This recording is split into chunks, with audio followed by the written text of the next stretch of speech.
is a Bramble Jam podcast. Hi, I'm Bran, and I love Lifetime movies. I'm Patrick Serrano, and I'm a Lifetime movie expert. I'm Dan, and I despise Lifetime movies, and this is the Deck the Hallmark podcast. Lifetime Uncorked crossover.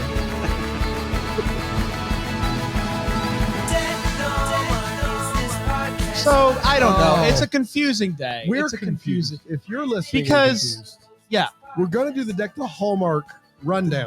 Yes. But we have Patrick with us. And we're covering a Lifetime movie. It's a mess out there. But it's with Polaha, who is our Hallmark boy. Hallmark homeboy. That's right. And we already do a thing called Deck the Lifetime Uncorked, so why wouldn't we do that? But I watched the movie. Dan hasn't seen the movie. He watched this one. Next week we're doing one, and you're not going to watch that. So that's reserved. So that's why the logo here that people can see if they're watching is it is what you want it to be. That's right. Patrick's going to do the synopsis, like Deck the Lifetime Uncorked. I don't know. Every day is a winding road, including today. Today is what I'm getting at. Patrick, how are you, buddy? Great. A cinematic Lifetime movie to talk about. This is amazing. I didn't know I was coming to the Oscars of Lifetime movies today. Right. It was an event, a motion picture event. Now, can I ask you this? It says this movie's re-airing a couple times. I think tonight, Wednesday night, there's an enhanced version. Have you seen this? So what does that mean? Like they did an interview with Angie Harmon, and she's gonna in like on commercial breaks and be like, in this scene, I looked amazing. In this scene, I was a hit woman. That I'm an executive producer. It's like pop-up video, but it's just for. I don't think it'll be during the movie, right? Not during. It's like on the caps, on the commercial caps. So what I was hoping for is that we would get to see Polaha's tush in the enhanced version. But what you're saying is that it's out. The tush is out. Look, I think you'd have to give him a bonus, a booty bonus. For that booty bonus, but there is a booty. He already did it. Like the shot has been shot. I heard. Yeah, that. I heard the shot has been shot, and I threw my phone listening to that interview. I was like, "What? Release the tapes, Lifetime. Release those tapes." You don't get a lot of bums on, and by bums I mean booties. You don't get a lot of booties on It's obviously more than Hallmark, but still not booty, right? It's basic cable. They can show booty, but Lifetime hasn't crossed that line yet. We're keeping it. Wow. We're keeping it PG-13. I think they'll get there. So they haven't ever shown one before. Bare booty. No, we are more shirtless hunks, not booties. Wow. Interesting. Hey, we found out this movie in its original airing was over 1 million viewers in June. That's a big number for Lifetime, right? Absolutely, especially for a non-holiday movie. And I was live tweeting this one, and I will say Twitter was popping. What do you I don't know how big of a deal Angie Harmon is as far as a following. Does she have a huge following? I was trying to tell Brand she's a big deal. How big of a deal is she? Here's the thing, guys. She was a big deal. And Brand, this might have been before your time. She was a Law and Order gal. And then Rizzoli and Isles. Yes. So what happened here is that Rizzoli and Isles, which I always call Lizzo and Isles for some reason, because I love Lizzo. Oh my gosh, who doesn't? Don't get me started. Yeah. It is Pride Month. So, anyways, can you think of anything gayer than Lizzo besides me? I mean, come on. She's no Mandy Moore. Top 5 gayest things. No, we won't do that on this show. But so, apparently, they re-air the show on Lifetime a bunch in the past a year, and it was so successful that Lifetime reached out to Angie and was like, "Hey, girl, your show is doing really well in syndication on our network. Do you want to executive produce something or work on something?" And basically, Lifetime rediscovered Angie Harmon for the next generation. That's fascinating. So they were just looking at the numbers and they were like, let's just see if she wants to do something. And I don't want to give anything away, but she hasn't lost a step. I mean, she just hasn't. No, she's exactly the same. It's unbelievable. So are you saying she hasn't really done much since Well, she did Law and Order, and then she did Lizzo and Isles, and Right. that's pretty much And it. she hasn't I done mean, anything since she was in the Lizzo music video. she was in Agent Cody Banks. Anyone? Right, Anyone? which is where Yeah. I know her from. Yeah, exactly. I said that, and he was like, "Oh yeah, that's Yeah. what I know him." The adult that seduces Cody. Yeah, I know her. Yeah. Is Angie Harmon Rizzoli or Isles? I think she is Rizzoli, and the only reason I know that is because the guy, one of the guys in this movie is from that show, and I think he plays her dad in that show. Bruce McGill. Yeah, Bruce McGill. We'll get to it. You are correct. Angie Harmon is Jane Rizzoli. Does Lizzo play herself? Dude, I love Angie Harmon, but I would love to watch a reboot of Rizzoli and Isles. And it's Lizzo. Where everything is the same, but Lizzo is now Rizzoli. Hey, Queen Latifah is the equalizer, so just give Lizzo like 10 years. Lizzo's walking around playing her flute, solving crime. Absolutely. We'll write it for Lifetime. Yeah. I'm way too invested in this show that doesn't exist. Oh man. Because gosh, I would watch it. We are talking about this buried in Barstow, filmed right up the road. Did you know that? In Charlotte, North Carolina. Charlotte, Shelby, North Carolina. So Wow. real close to us. Would you do us the honor of maybe giving us a little synopsis of what happened? Yes, I thought you'd ask, so I wrote one just in case, and then I texted you, "Hey, I wrote this. Maybe I should read it." So yeah, I'd be happy to do a quick little recap, and I think we say it goes a little something like this. Yes. Very good.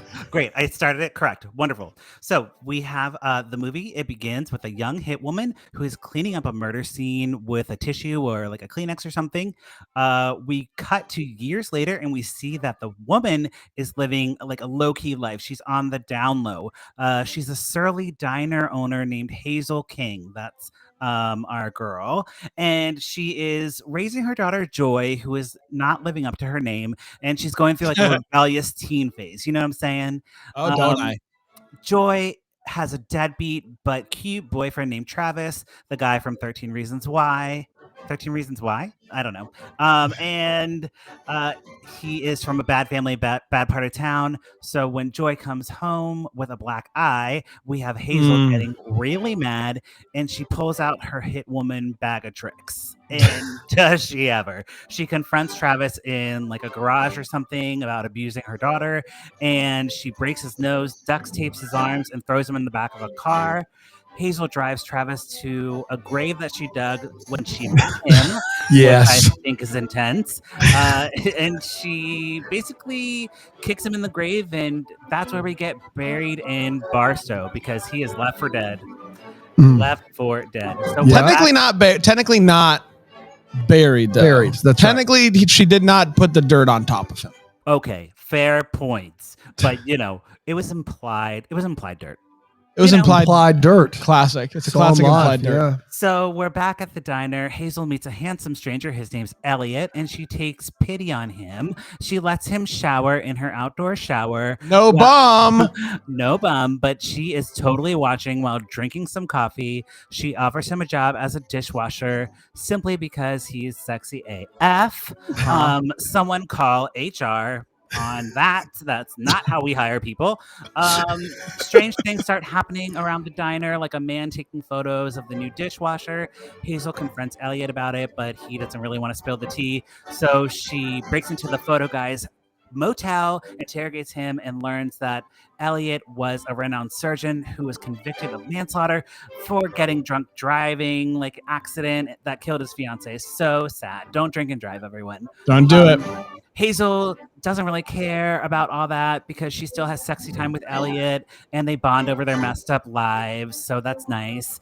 And then just when things are starting to look up for Hazel, Travis out of the way, she has a new man. She gets a call from her old boss demanding she return and do a hit.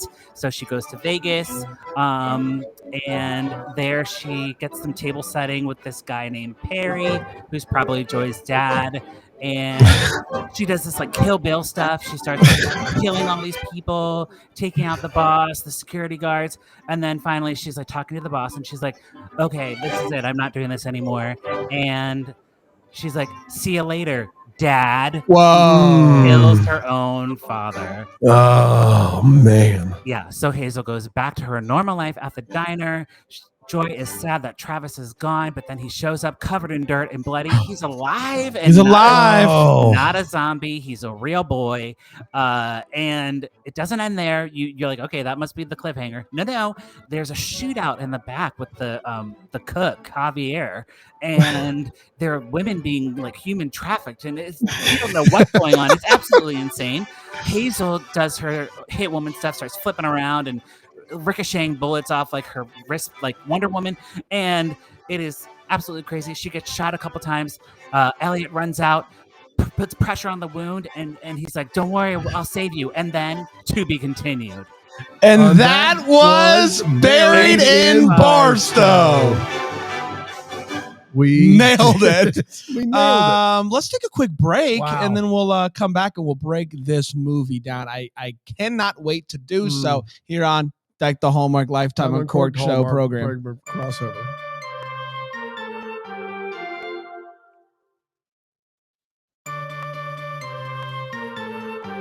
Wow. Oh, what a yeah. great break that was. Yeah. Top 10, I think. Did you get you a breather, Patrick? I know that was a lot. I took a sip of my Coke Zero, and I'm ready to go. Yeah, you are. Yeah, you are. Let's talk about Buried in Barstow, part 1, because it is implied there's a part 2. And I want to hear your thoughts, Patrick. What's your hot take? What do you think about this movie? So hot take on this movie is I was not looking forward to this movie. Okay. Oh, wow. I wasn't. I know you all are a fan of, or you're actually like friends with Christopher Polaha, which is cool. But you know, he hasn't called me up on the phone, so I am an impartial voice here. That's fair. You know, do I think he's hot? Of course. Have I liked him in Hallmark movies? Absolutely. Do I know who he is? Yes, I've seen him around. I know this man. But I wasn't excited because, you know, like I said before, Lizzo and Isles, not my favorite show. I don't even know the name of it. So I was coming in just, you know, I knew that we were doing this podcast. I was ready to go. And then I found myself really invested in the story. I'm not a hit woman person. You know, I've seen Alias before. Sure. But that stuff is kind of scary. And like, I thought this was based on a true story going into it. So I was very concerned that this was a true story. But then once I realized that it was a work of fiction, I was here for it. I love a good revenge plot. And like the way they doled out information in this movie was not like a mystery movie. It was very much like a normal, like, thriller that you would see in like a cinema, you know, you'd see like at the movies. It was very much well paced, well written, top notch TV movie. One for the books. One for the books. Would it make a top 10 best Lifetime movies? Yeah, I think it's one of the best ones I've seen in the modern era. Wow. Yeah. You know, I mean, there are classics, but this was not campy at all. This was no, there was no camp in it. No, this felt like this was heavy duty. Like they come out of the gate real strong with a lot of blood, and you don't see it coming. I love this movie. To be clear, I thought I had an absolute blast. Like I'm like holding my breath multiple times, like on the edge of my seat. I can't wait to see what they do next.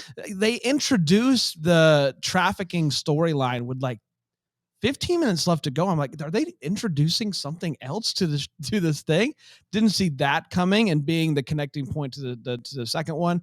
I don't think Javier's involved, but it's also kind of unclear. Like, I don't know. I'm intrigued by what happens in the next one. It's a lot of table setting that didn't feel like table setting. There was no exposition sister that was coming in. You know, the exposition sister that's like, hey, Jessica, how's your husband doing with the divorce and your daughter who's in boarding school? You know? Yeah, no one was like, Javier, you're out of the trafficking gang. You know that white van that you drive?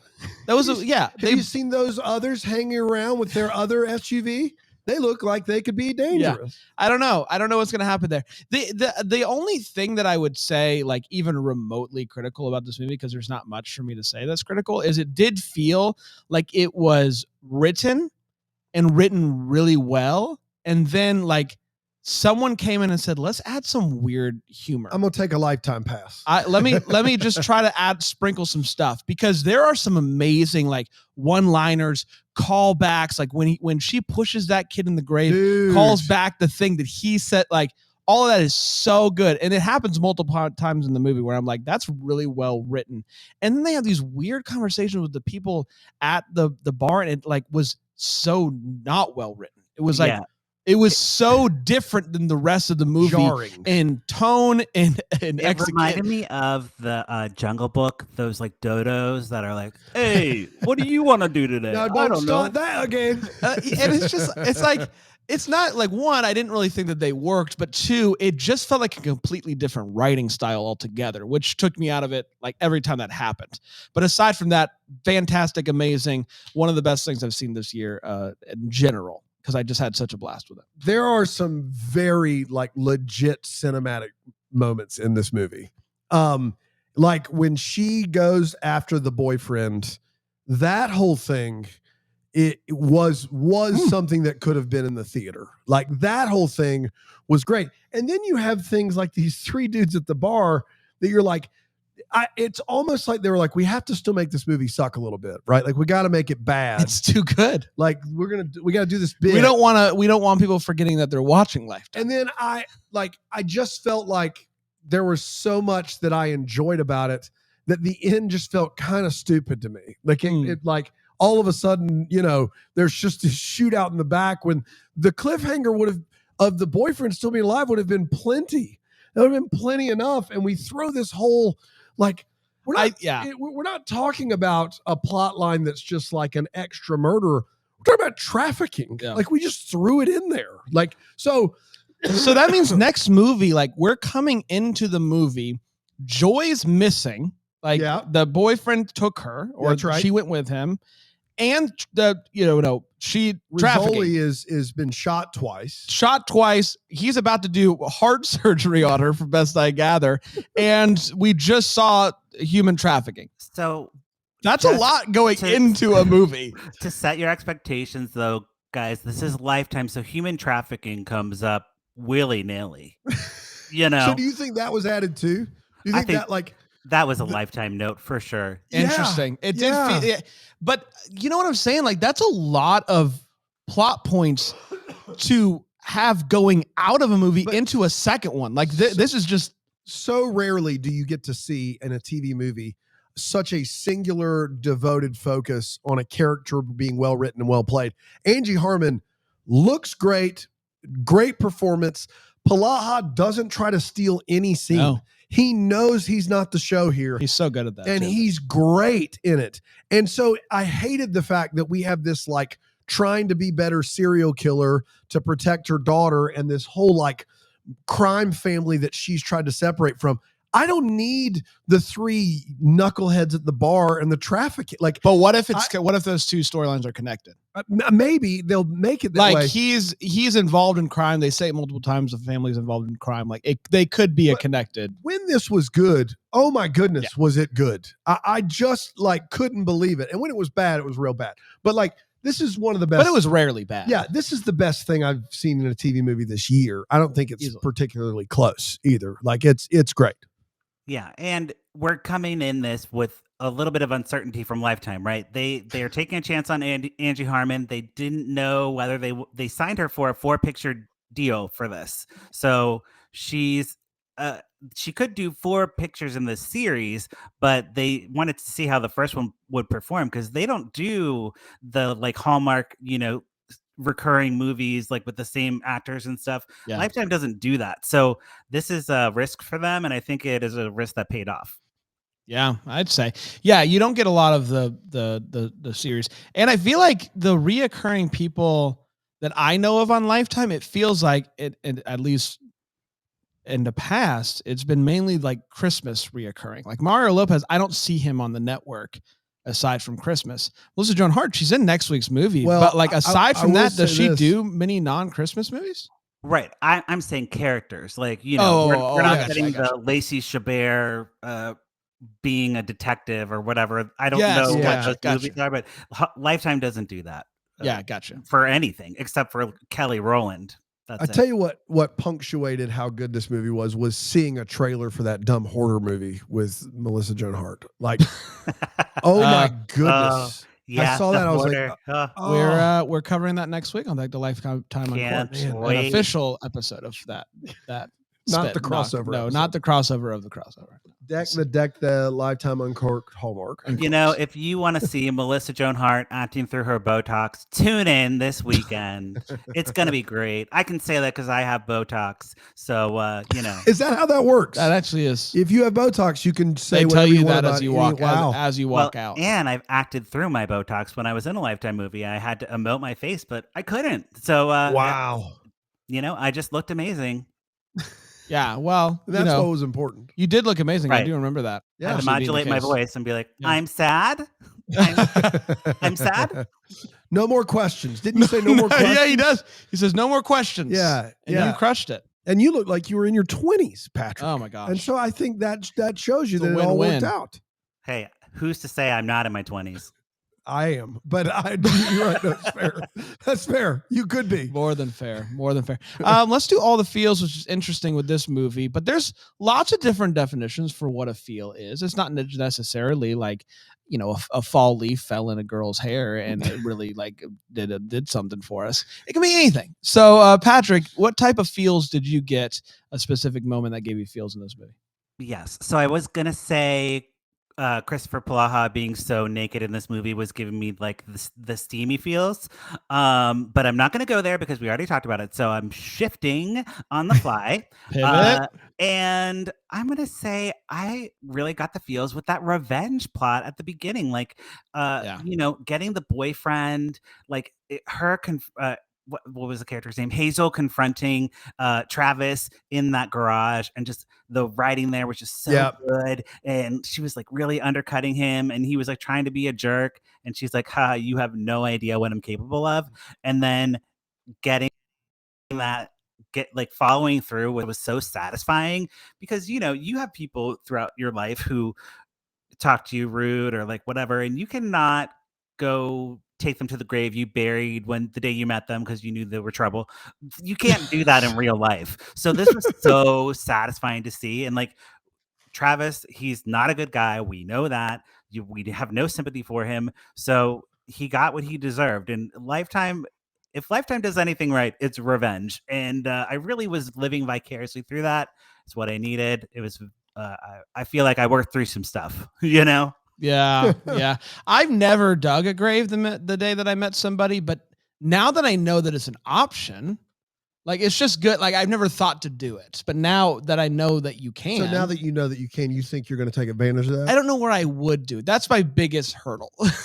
Is location. Yeah. It's all location in this economy. Yeah. In this real estate market. You can have just a grave plot for people you want to kill. Well, and she says it's a lot of work to dig a grave. She mentioned, especially that looked like it was a canyon. It looked like she was digging through rock. Perfect corners on it too for her to dig it. That was impressive. Yeah, well, it was beautiful work. It's not her first time digging a grave. The day that she met somebody. Angie Harmon has definitely dug a grave. Are you kidding? 100%. She has. Doubt about it. My feels was the true twist to me in this movie that I legitimately didn't see coming was the bad guy being her dad. Yeah. Like hey, I'm calling you back into action, back to hit woman, like her killing him, and right before she shoots him calling him dad. Like I was like, whoa. Yeah. I yelled out whoa multiple times in this movie, but that was the loudest whoa. It was truly a twist. Polaha being in on like working another for whoa. Bruce McGill, Another I didn't see that coming. Yeah. So many twists. They haven't even had the conversation yet. She says we have to have a conversation later as she walks out and gets shot. Like, that's right. There's so much going into the second movie that is like, that's a lot of movie. It's a lot of movie that they've set up for next movie. Dan? I hate to go back to the scene where she almost buries dude alive, but the monologue that she gives when she throws that dude in the grave, holy cow, that was just poetry in motion. Everything about it, I loved every second of it. Like I would watch that character, I would watch that Angie Harmon character in a procedural And it would be miles better than Rizzoli and Isles. Like, she's a hit woman for good. She's like a Dexter, but without the psychosis. Is it better than Lizzo and Isles? Ooh, I don't know. Lizzo and Isles holds a special place in my heart, even though it's not real. But watching her find somebody that's like been an abuser or whatever and going and killing them and like doing a speech every week. I watched that show. She was great, man. She was awesome. And that scene was just, no, it was perfect. So great. Yeah. Do you know who wrote shout this? Out, I could look it up. We got to shout out Timothy Granaderos, who's the guy, because he was like so good at like going from like jerk, like I'm not afraid of you, to like being totally terrified, like acting is reacting, and like him reacting to her like, oh wow, she's really gonna kill me. That like that kicked it up a notch for like the severity. The writer of this movie is Thompson Evans. Do you know if he's done another one of these movies? I'm gonna look it up. Yeah, yeah. Called well, let's take a quick break. We'll come back and we'll find out what Patrick was able to dig up and more here on Tech Don't Work.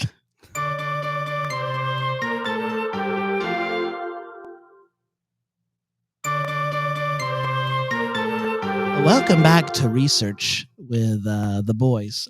Patrick, what were you able to dig up today on the internet?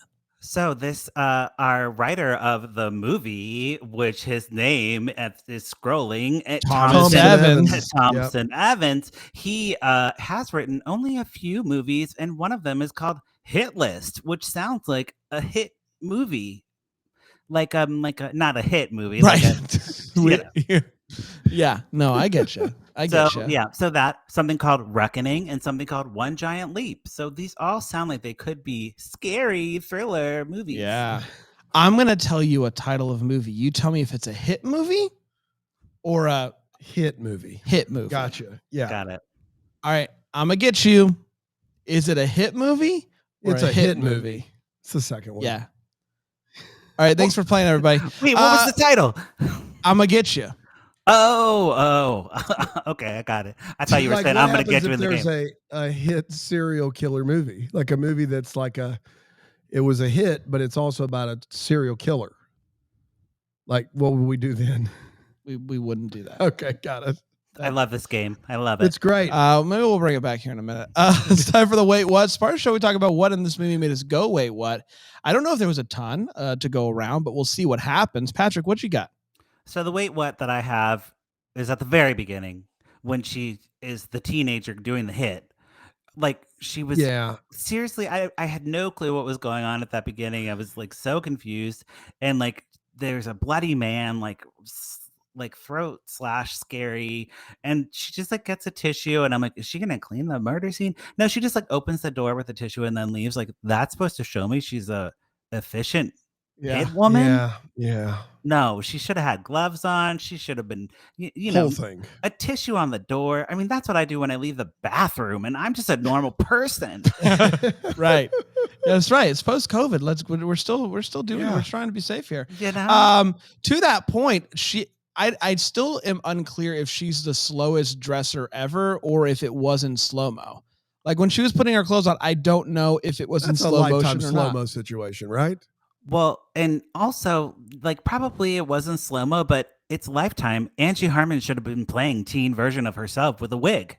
It took me a second to be like, so that's Angie Harmon in the past. Like she had to connect that dot for me with narration. We should have had like the Spice Girls playing, like, you know, we should have made it real 90s. So I understood what was happening. That's right. That's right. You got to make things clear. I do want to know what was going on with the hotel that the investigator was staying at with the weird purple and green neon lights that were aiming up inviting on the outside walls of the rooms themselves. It was very bizarre. It was very neon. They were like, neon, get the neon lights out. That's some neon. That'll show that stuff is interesting over here, right? When in doubt, neon it up. I do also want to like this investigative reporter, journalist guy, whatever, is doing some top secret stuff, but he does not have a password on his laptop. No. You can open that sucker up right open and start reading things. Come on, buddy. You should know better. Lifetime never has passwords, just so we know. It's a rule. Why would you? No. Especially when you're Or if they do, it's written on a Post-it right under the keyboard. That's As right. it should be. Password. Dan? Is she even trying to run from her past at all?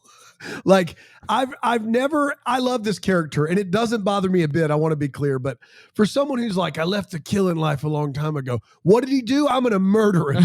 Like she doesn't even, there's not even like an attempt to be like, no, let cooler heads prevail. Let's call the, no, she is like, I used to be a serial killer, but I totally still am going to kill you. She doesn't, there is not even an appearance that she has created a life void of killing people. And once again, not complaining, just want to say that it's not super accurate. Second of all, look, I'm happy that you started a diner 17 years ago and you run the diner. Don't call it a barbecue place. Don't do it. No self-respect. You can't call something Bridges Barbecue with a giant pig and then the menu is like patty melts and French fries. That is not barbecue. One or the other, guys. You can't. That's misleading, and you get shut down, especially in the middle of nowhere, right? No.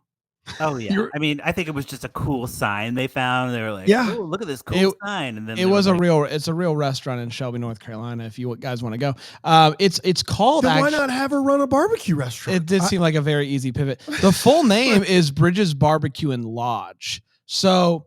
The lodge part is the patty melts. That's actually that's how they give me a lodge patty melt. Give me a I'll take some pork rinds on the barbecue menu and then patty milk on the lodge. Yeah. Well, they wanted her to be a diner because she had to wear that yellow diner waitress outfit. It's got to be one or the other. You can't do both. You can't wear that at a barbecue restaurant. Yeah, the costumer was like, the wardrobe department's like, sorry, this is what I have. Our hands are tied. Our hands are tied. She has a cop friend that goes and picks up her daughter, who's about to just snort a rail of coke, and instead the cop picks her up and brings her back, and he says this line. He says, that was the most excitement I've seen on a night tour in, well, a long time. So I guess my question is, what? He literally broke up a bunch of teenagers drinking and doing drugs. That can't be high up on the list, but that to him, it felt like he was implying that they had a night together at some point. Like there was a weird vibe there. Them. Did you pick up the weird vibe? Yes, I did. Like, I thought they were going to get together for a while, or I thought maybe he was Joy's dad or something. I don't know what the cop guy was, because then when Polaha came on, I was like, he's who I'm rooting for in this movie, not this cop. But the cop guy literally said it like this. He was like, that's the most fun I've had on a night tour since, well a long time. Yeah, like, who says it like that? Yeah, it was weird. Also, it'll be revealed in the sequel, I'm sure. Speaking of weird quotes that belong in Lifetime movies, but that doesn't mean they make sense. Polaha looks up at Harmon and goes, secrets we tell in the dark, they don't count in the daylight. Yes, they do. They do. The secret, if it's a fact, it's a fact any time of day. It is. I'm sorry. It just is. Mm-mm. I mean, it worked. The line worked. They ended up right there on the old diner table, but you know, I'm saying that's not how secrets actually work. Yeah. Is all I'm saying. Yeah. That's all I got. That's fair. It's time for What the Lifetime. It's where we wonder what could have been, maybe having get some clarity questions that we still have. What are you still wondering about, or that you hope maybe you find out in the second one, Patrick? Well, I'm hoping we get some booty. I hope that there's a flashback to, you know, the time it's just his booty, sexy time, and it's just the booty. So I'm hoping that is cleared up for me. Free the booty. Been waiting so long for that booty to be out in the world. But no, I'm excited to see where they take the whole Joy storyline. I think there's a lot of stuff, you know, like the teen trope, like that poor actress didn't have much to do, so I'm hoping she gets a little bit more time to show that she's not just like an annoying teen. And then, you know, what's better than a mother like tracking down a daughter in a Lifetime movie. Like that's Lifetime movie canon. So there's no way they can go wrong with Angie Harmon screaming like, "Give me back my daughter!" Yeah, it's gonna be great. It's gonna be great. So the stakes are high.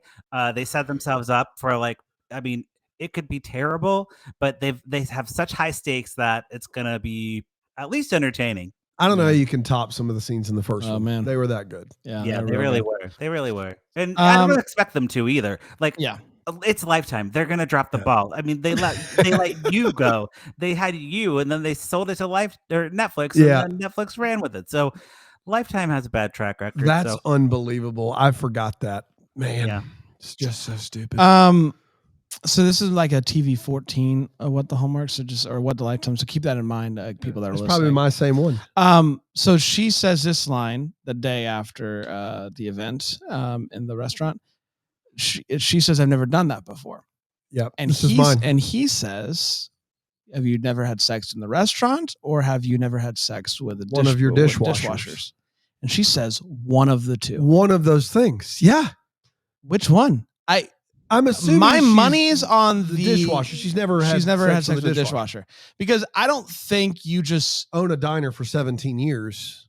She seemed very like yes, we're gonna have sex on this table. Like that seems like something like you're either you I don't know how you get there without some sort of conversation happening first. So she must have done that before, right?